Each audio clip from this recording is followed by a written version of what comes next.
Hello, my lovelies, and today we are going to make some butter. And I'm sure you've seen a bajillion videos on it, and maybe you've done it yourself. But you want some heavy whipping cream? If you can get raw, oh, there I go, trying to dump the phone too. If you can get or have a cow and you get the cream from the cow, absolutely amazing. You need a bowl, your heavy whipping cream, a spatula. I use it to smack people too if they get in my way. And some beaters. If you have a stand mixer, then you can literally put it in there, turn it on high, cover it with a towel, and ignore it until your stand mixer starts jumping around. I also do a strainer with, what is that thing? Oh, brain fart. Coffee filter. Thank you. Underneath it to just kind of help get it going. So you're going to, I move my whipping cream around. You can actually probably just shake the ever living hell out of this whipping cream in this container as it is and then cut the top off and voila, there you go. But look at how chunky that is. That's the beginning of butter from it being shook around on the trucks. So we're going to pour it in here. Which apparently I didn't fast forward this video. Wonder why. Huh. But yeah, if you have a stand mixer, I used to have one, and I would fill it up. Well, not fill it up, but I'd put 1/2 gallon of heavy whipping cream in there. I would put the whipping attachment, lower it, turn on high, put a towel over it because when it gets to the butter stage, it gets very liquidy and it starts spitting stuff everywhere. I got interrupted and I had to stop her real quick before somebody came in fucking like their balls are on fire or something. But yeah, it gets very liquidy. So you can do that. It's awesome. It's amazing. I only have the egg beater thingamabobbers and it took forever. But what I really want you to watch is look at the volume. Okay, so the volume, we have plenty of room in this bowl for right now. And then it starts getting thick. And look, it starts getting taller. And I really thought I was going to lose or burn out this dang handheld machine. So I will scrape the sides and stuff, and I was trying to do that also so you could see how thick it was getting, and it does take a while by hand like this. My sister will sit there and shake it in a jar, and she swears it doesn't take as long, and I'm like, I don't know, I don't do it that way, but look, it's kind of thick. I want to say doing it this way. I tried to time it, but I had people coming in and out of the kitchen. I had my niece over here talking to me, and it was crazy.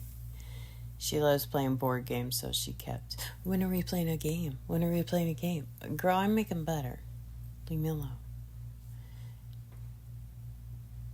This is probably a good 20 minutes into it.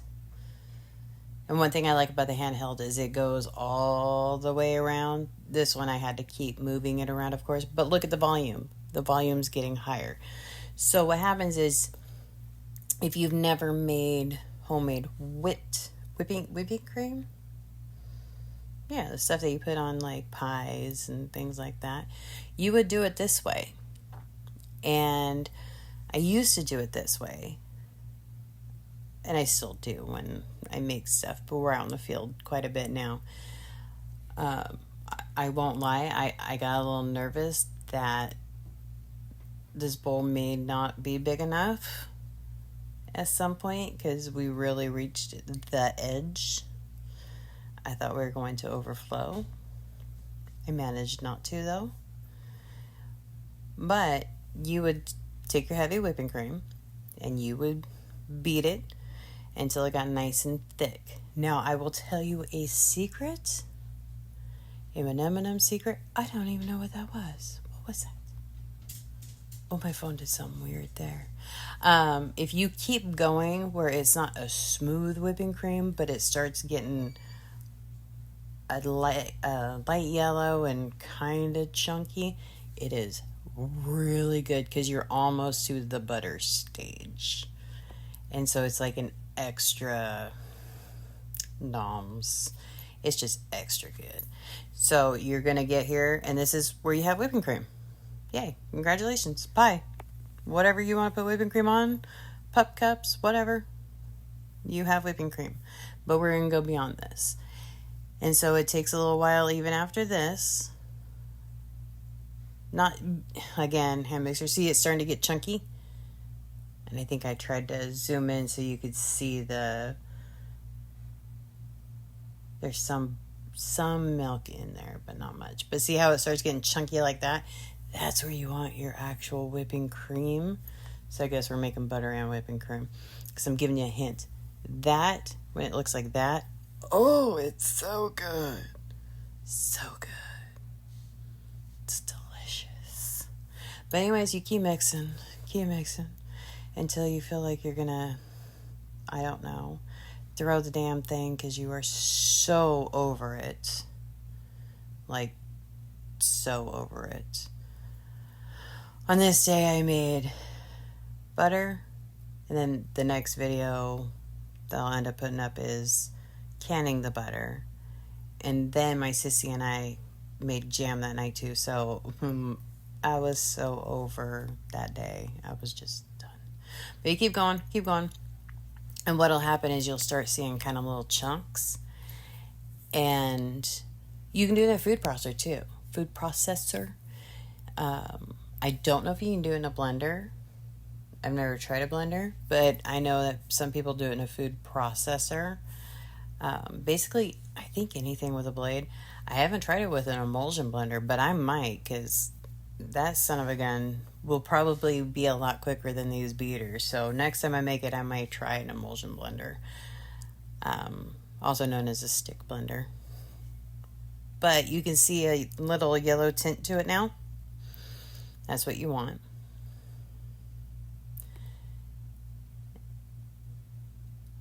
And this is where I thought the blender was the beaters were gonna die because it started making some funky noise.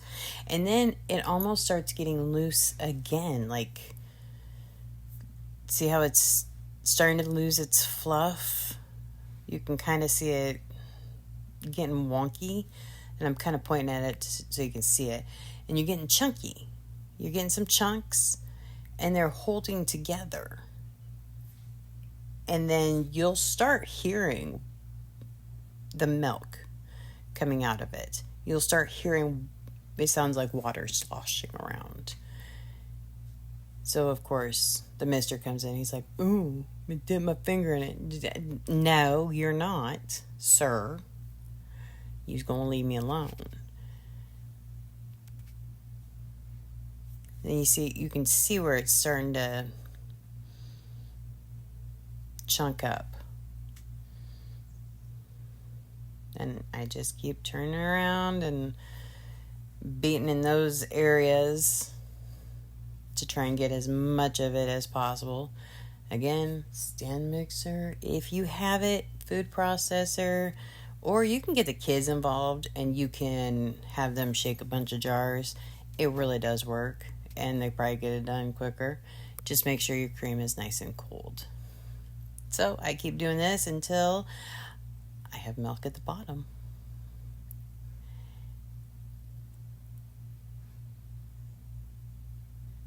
I think I fast forwarded this like 10 times. There, you see how it's starting to come together when I scrape it down? That's also when you know, if you're doing a hand mixer, when you're starting to get butter, is you can scrape it down. It's starting to kind of form. It's turning a yellow. And now it's more cottage cheesy. See how it's moving around? There's milk down there. I tried to show you the milk there. It didn't work very well.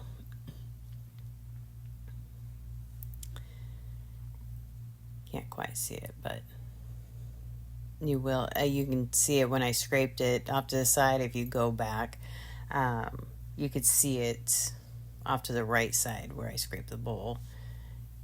So you just want to keep going until there really isn't any more butter being made and there's just milk.